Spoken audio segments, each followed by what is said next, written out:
ಸ್ನೇಹಿತರೆ ನಮಸ್ಕಾರ. SR ಬಾಯ್ YouTube ಚಾನಲ್ಗೆ ಎಲ್ಲರಿಗೆ ಸ್ವಾಗತ ಸುಸ್ವಾಗತ ಅಂತ ಹೇಳ್ತಾ, ಸ್ನೇಹಿತರೆ ಇವತ್ತಿನ ವಿಡಿಯೋದಲ್ಲಿ ಮಹಿಳಾ ಮತ್ತು ಮಕ್ಕಳ ಅಭಿವೃದ್ಧಿ ಇಲಾಖೆಯಲ್ಲಿ ಬರುವಂಥ ಅಂಗನವಾಡಿ ಕಾರ್ಯಕರ್ತೆ ಮತ್ತು ಅಂಗನವಾಡಿ ಸಹಾಯಕಿ ಹುದ್ದೆಗಳಿಗೆ ಅರ್ಜಿ ಆಹ್ವಾನ ಮಾಡಲಾಗಿದೆ ಅಂತ ಹೇಳ್ಬೋದು. ಕರ್ನಾಟಕದಲ್ಲಿ ಯಾವೆಲ್ಲ ಜಿಲ್ಲೆಗಳಿಗೆ ಅರ್ಜಿ ಆಹ್ವಾನ ಮಾಡಲಾಗಿದೆ ಮತ್ತು ಅವರ ವಯಸ್ಸು ಎಷ್ಟಿರಬೇಕು ಮತ್ತು ಅವರ ಎಜುಕೇಷನ್ ಏನಾಗಿರಬೇಕು ಮತ್ತು ಕೊನೆಯ ದಿನಾಂಕ ಏನು, ಇದರ ಬಗ್ಗೆ ಸಂಪೂರ್ಣವಾದ ಮಾಹಿತಿನ ನಿಮಗೆ ತಿಳಿಸ್ಕೊಡ್ತೀನಿ. ಅದಕ್ಕಿಂತ ಮುಂಚೆ ನೀವು ನಮ್ಮ SR ಬಾಯ್ ಯೂಟ್ಯೂಬ್ ಚಾನಲ್ಗೆ ಹೊಸಬರಾಗಿದ್ದರೆ ಸಬ್ಸ್ಕ್ರೈಬ್ ಮಾಡ್ಕೊಳ್ಳಿ. ಪಕ್ಕದಲ್ಲಿರುವ ಬೆಲ್ ಐಕನ್ನ ಪ್ರೆಸ್ ಮಾಡೋದರಿಂದ ಈ ರೀತಿ ನೋಟಿಫಿಕೇಷನ್ಗಳು ಬರುತ್ತೆ. ಸೊ ಇದ್ರ ಮೇಲೆ ಕ್ಲಿಕ್ ಮಾಡಿದಾಗ ನಾವು ಪ್ರತಿ ಒಂದು ವಿಡಿಯೋಗಳೇನಾಗುತ್ತೆ ನಿಮ್ಮ ಯೂಟ್ಯೂಬ್ ನೋಟಿಫಿಕೇಷನಲ್ಲಿ ಬರುತ್ತೆ ಅಂತ ಹೇಳ್ತಾ, ಸ್ನೇಹಿತರೆ ವಿಡಿಯೋನ ಸ್ಟಾರ್ಟ್ ಮಾಡೋಣ ಬನ್ನಿ. ಸ್ನೇಹಿತರೆ, ಮಹಿಳಾ ಮತ್ತು ಮಕ್ಕಳ ಅಭಿವೃದ್ಧಿ ಇಲಾಖೆಯಲ್ಲಿ ಬರುವಂಥ ಕೆಲವೊಂದು ಜಿಲ್ಲೆಗಳಲ್ಲಿ ಅರ್ಜಿ ಆಹ್ವಾನ ಮಾಡಲಾಗಿದೆ ಅಂತ ಹೇಳ್ಬೋದು. ಹಾಗಿದ್ರೆ ಯಾವೆಲ್ಲ ಜಿಲ್ಲೆಗಳಿಗೆ ಅರ್ಜಿ ಆಹ್ವಾನ ಮಾಡಲಾಗಿದೆ ಅಂತ ನೀವು ಕೇಳ್ಬೋದು. ಸ್ನೇಹಿತರೆ, ಸೆಲೆಕ್ಟ್ ಜಿಲ್ಲೆ ಇಲ್ಲಿ ಆಯ್ಕೆ ಮಾಡಿ ಅಂತ ಕೊಟ್ಟಿದ್ದಾರೆ. ಇಲ್ಲಿ 6 ಜಿಲ್ಲೆಗಳನ್ನು ಕೊಟ್ಟಿದ್ದಾರೆ. ಸ್ನೇಹಿತರೆ, ಕೆಳಗೆ ಕೊಟ್ಟಿರುವಂಥ 6 ಜಿಲ್ಲೆಗಳನ್ನು ನೀವು ಸೆಲೆಕ್ಟ್ ಮಾಡ್ಕೊಳ್ಬೋದು. ಸೆಲೆಕ್ಟ್ ಮಾಡ್ಕೊಂಡ್ರೆ ಏನಾಗುತ್ತೆ, ಈ ಮೇಲೆ ಕೊಟ್ಟಿರುವಂಥ 3 ಜಿಲ್ಲೆಗಳು ನೀವು ಅಪ್ಲೈ ಮಾಡಲಿಕ್ಕೆ ಹೋದರೆ ಯಾವುದೇ ರೀತಿ ನೋಟಿಫಿಕೇಷನ್ನ ಅಧಿಸೂಚನೆನ ಬಿಟ್ಟಿಲ್ಲ. ಕೆಳಗೆ ಕೊಟ್ಟಿರುವಂಥ 3 ಜಿಲ್ಲೆಗಳಿಗೆ ಮಾತ್ರ ಈಗ ಅರ್ಜಿನ ಸಲ್ಲಿಸ್ಬೋದು. ಯಾವುದ್ಯಾವುದಂದರೆ ಬೀದರ್, ಹಾವೇರಿ, ತುಮಕೂರು, ಈ 3 ಜಿಲ್ಲೆಯವರು ಅರ್ಜಿನ ಮಾತ್ರ ಸಲ್ಲಿಸ್ಬೋದು. ಯಾವುದೇ ರೀತಿ ನೀವು ಬೆಳಗಾವಿನ ಸೆಲೆಕ್ಟ್ ಮಾಡ್ಕೊಂಡ್ರೆ ಇಲ್ಲಿ ಪ್ರೊಜೆಕ್ಟ್ ರಿಪೋರ್ಟ್ ಅಂದರೆ ಚಿಕ್ಕೋಡಿ ಸೆಲೆಕ್ಟ್ ಮಾಡಿದ್ರೆ ಯಾವುದೇ ರೀತಿ ಅಧಿಸೂಚನೆ ಬರೋಲ್ಲ. ಓಕೆ, ನಂತರ ನೀವು ಇಲ್ಲಿ ಬೆಂಗಳೂರು ಅರ್ಬನ್ನ ಸೆಲೆಕ್ಟ್ ಮಾಡ್ಕೊಳ್ಳಿ, ಯಾವ ರೀತಿ ಇಲ್ಲಿ ಬರೋಲ್ಲ. ನಂತರ ಇಲ್ಲಿ ಬೆಂಗಳೂರು ರೂರಲ್ನ ಕೂಡ ಸೆಲೆಕ್ಟ್ ಮಾಡಿಕೊಂಡ್ರೆ ಯಾವ ರೀತಿ ಇಲ್ಲಿ ಬರೋಲ್ಲ. ಓಕೆ, ನಂತರ ನೀವೇನು ಮಾಡ್ಕೊಳ್ಬೇಕಾಗುತ್ತೆ, ಬೀದರ್ ಮತ್ತು ಹಾವೇರಿನ ಸೆಲೆಕ್ಟ್ ಮಾಡ್ಕೊಳ್ಬೇಕಾಗುತ್ತೆ. ನಂತರ ಇಲ್ಲಿ ತುಮಕೂರು ಕೂಡ ಕೊಟ್ಟಿದ್ದಾರೆ.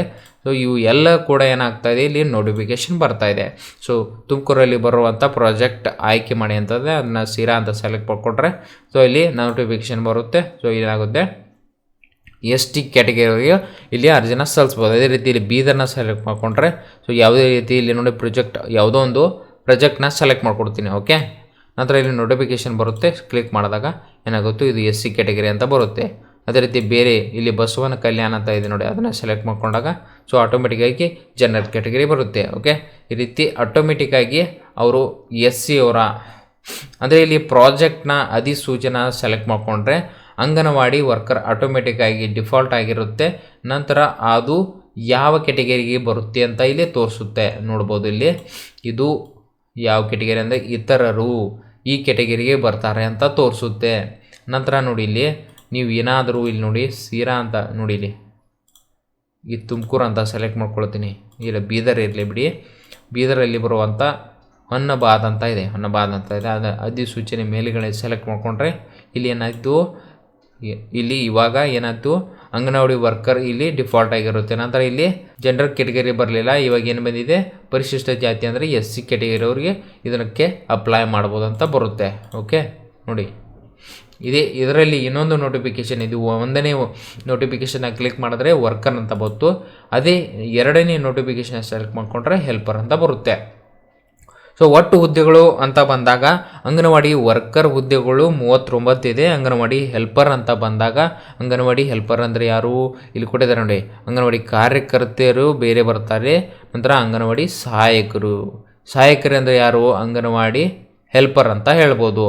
ಅದೇ ರೀತಿ ಅಂಗನವಾಡಿ ವರ್ಕರ್ ಅಂದರೆ ಯಾರು, ವರ್ಕರ್ ಅಂದರೆ ಕಾರ್ಯಕರ್ತೆ ಅಂತ ಬರುತ್ತೆ. ಓಕೆ, ಸೊ ಕಾರ್ಯಕರ್ತೆ ಅಂತ ಬಂದಾಗ ಅವರ ಎಜುಕೇಷನ್ ಏನಾಗಿರಬೇಕು, ಕಾರ್ಯಕರ್ತೆ ಅಂತ ಬಂದಾಗ ಅವ್ರ ಎಜುಕೇಷನ್ ಏನಾಗಿರಬೇಕಂದ್ರೆ SSLC ಪಾಸ್ ಆಗಿರಬೇಕು. ಅದರ ಜೊತೆಗೆ PUCನ ಪಾಸ್ ಮಾಡಿರಬೇಕು.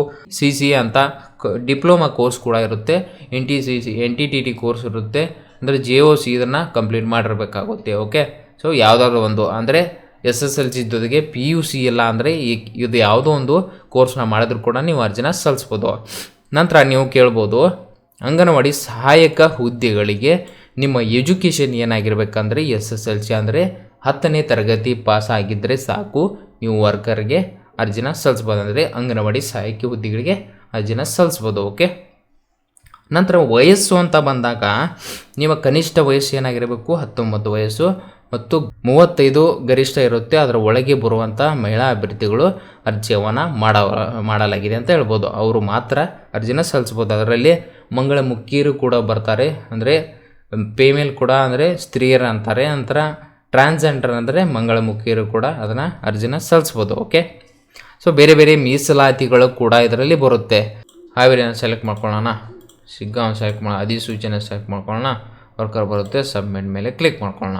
ನಂತರ ಇಲ್ಲಿ ಮುಗುಳಿ ಅಂತ ಬರುತ್ತೆ. ಓಕೆ, ಶಿಗ್ಗಾಂವಲ್ಲಿ ಬರುವಂಥ ರೂರಲ್ಲಿ ಇಲ್ಲಿ ಗ್ರಾಮ ಪಂಚಾಯತಿ ಶಿಗ್ಗಾಂವಲ್ಲಿ 3 ಬರುತ್ತೆ. ಯಾವುದು ಬನ್ನೂರು ಬರುತ್ತೆ, ಹಿರೇಮನಕಟ್ಟಿ ಅಂತ ಬರುತ್ತೆ, ನಂತರ ಒಂದು ಹಳ್ಳಿ ಅಂತ ಬರುತ್ತೆ. ಓಕೆ, ಅಲ್ಲಿರುವಂಥ ಈ ಗ್ರಾಮ ಪಂಚಾಯತಿಯ ಗ್ರಾಮಗಳು ಯಾವುದು? ಬನ್ನೂರಲ್ಲಿ ಬರುವಂಥ ಗ್ರಾಮ ಯಾವುದು? ಮುಗಳಿ ಅಂತ ಬರುತ್ತೆ. ಇದು ಜನರಲ್ ಕ್ಯಾಟಗರಿ ಮಾತ್ರ ಅರ್ಜಿನ ಸಲ್ಲಿಸ್ಬೋದು. ನಂತರ ಇದನ್ನು ಸೆಲೆಕ್ಟ್ ಮಾಡಿಕೊಂಡಾಗ ನಂತರ ಇಲ್ಲಿ ಈ ರೀತಿ ನಿಮ್ಮ ಮಾಹಿತಿ ಕೇಳುತ್ತೆ. ಇದನ್ನು ಫುಲ್ಫಿಲ್ ಮಾಡಿಕೊಂಡು ನೀವು ಅರ್ಜಿನ ಸಲ್ಲಿಸ್ಬೋದು. ಓಕೆ ಸ್ನೇಹಿತರೆ, ಮಹಿಳಾ ಮತ್ತು ಮಕ್ಕಳ ಅಭಿವೃದ್ಧಿ ಇಲಾಖೆಯಲ್ಲಿ ಬರುವಂಥ ಅಂಗನವಾಡಿ ಕಾರ್ಯಕರ್ತೆ ಮತ್ತು ಅಂಗನವಾಡಿ ಸಹಾಯಕ ಹುದ್ದೆಗಳಿಗೆ ಅರ್ಜಿನ ಆಹ್ವಾನ ಮಾಡಲಾಗಿದೆ ಅಂತ ಹೇಳ್ಬೋದು. ನೀವು ಇಲ್ಲಿ ಕೊಟ್ಟಿರುವಂಥ ಕೆಳಗೆ ಬೀದರ್, ಹಾವೇರಿ, ತುಮಕೂರು ಈ 3 ಜಿಲ್ಲೆಯವರು ಅರ್ಜಿ ಸಲ್ಲಿಸಿ ಇದರ ಲಾಭವನ್ನು ಪಡೆದುಕೊಳ್ಳಬಹುದು. ಅರ್ಜಿ ಯಾರೆಲ್ಲ ಸಲ್ಲಿಸಬಹುದು ಮತ್ತು ಅವರ ವಯಸ್ಸು ಮತ್ತು ಕೊನೆಯ ದಿನಾಂಕ ಏನಾಗಿರುತ್ತೆ 15/2/2024 ಅಲ್ಲಿಗೆ ಫೆಬ್ರವರಿಯಲ್ಲಿ 15ನೇ ತಾರೀಕು ಕೊನೆಯ ದಿನಾಂಕ ಇರುತ್ತೆ. ಆ ಕೊನೆಯ ದಿನಾಂಕ ಒಳಗೆ ನೀವು ಅರ್ಜಿ ಸಲ್ಲಿಸಿ ಇದರ ಲಾಭವನ್ನು ಪಡೆದುಕೊಳ್ಬೋದು. ಸ್ನೇಹಿತರೆ, ಹೆಚ್ಚಿನ ಮಾಹಿತಿಗಾಗಿ ನೀವು ಕಮೆಂಟ್ ಮೂಲಕ ಕೂಡ ಕೇಳ್ಬೋದು. ಏನಾದರೂ ಲೋಪದೋಷಗಳು ಉಂಟಾದರೆ ಅರ್ಜಿನ ಸಲ್ಲಿಸುವಾಗ. ಸೊ ಮುಂದಿನ ನೋಡೋದಲ್ಲಿ ಯಾವ ರೀತಿ ಅರ್ಜಿನ ಸಲ್ಲಿಸಬೇಕಂತ ತಿಳಿಸ್ಕೊಡ್ತೀನಿ. ಸ್ನೇಹಿತರೆ, ಇವತ್ತಿನ ನೋಡೋದಲ್ಲಿ ಅಧಿಸೂಚನೆ ಬಿಟ್ಟಿದ್ದರ ಬಗ್ಗೆ ಮಾಹಿತಿಯನ್ನು ತಿಳಿಸೋಕೆ ಒಂದು ವಿಡಿಯೋನ ಮಾಡಿದ್ದೇನೆ ಅಂತ ಹೇಳ್ಬೋದು. ಈ ವಿಡಿಯೋ ನಿಮಗೆ ಇಷ್ಟವಾಗಿದ್ದರೆ ಲೈಕ್ ಮಾಡಿ, ಸಬ್ಸ್ಕ್ರೈಬ್ ಮಾಡಿ, ತಪ್ಪದೆ ಅಂತ ಬಂಧು ಮಿತ್ರರಿಗೆ ಶೇರ್ ಮಾಡಿ ಅಂತ ಹೇಳ್ತಾ ಮುಂದಿನ ನೋಡೋದಲ್ಲಿ ಭೇಟಿ ಆಗ್ತೀನಿ. ಅಲ್ಲಿವರೆಗೆ ಜೈ ಹಿಂದ್, ಜೈ ಕರ್ನಾಟಕ.